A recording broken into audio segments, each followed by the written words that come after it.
ঠাকুরের জন্য একটা কবিতা শঙ্কর ঘোষ লিখেছিলেন। সেই কবিতাটার নাম হচ্ছে মিথ্যে কথা। লোকে আমায় ভালোই বলে, দিব্যি চলন সই, দোষের মধ্যে একটু নাকি মিথ্যে কথা বলি। ঘাটশিলাতে যাওয়ার পথে ট্রেন ছুটিছে যখন, মায়ের কাছে বাবার কাছে করছি বকম বকম। হঠাৎ দেখি মাঠের মধ্যে চলন্ত সব গাছে এক এক রকম ভঙ্গি ফোটে, এক এক রকম নাচে। ও মা, দেখো নৃত্যনাট্য। যেই বলেছি আমি, মা বকে দেয়, বড্ড তোমার বেড়েছে ফাতলাম। চিড়িয়াখানার নাম জানো তো? আমার সেজমেশ্বর।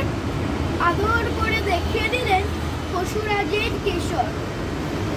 কদিন পরে চুন খসানো দেওয়াল জুড়ে দেখি ঠিক কবেকার সেই রকমই মূর্তি যেন দেখি।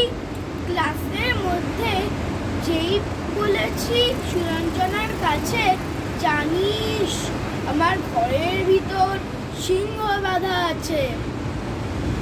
দিদিমণি অমনি শুনতে পেয়ে বলেন, শোনো, এসব কথা যেন আর না শুনি কখনো।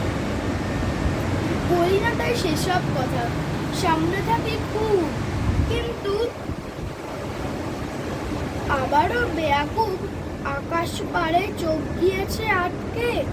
শরৎ মেঘে দেখতে পেলাম রবীন্দ্রনাথ।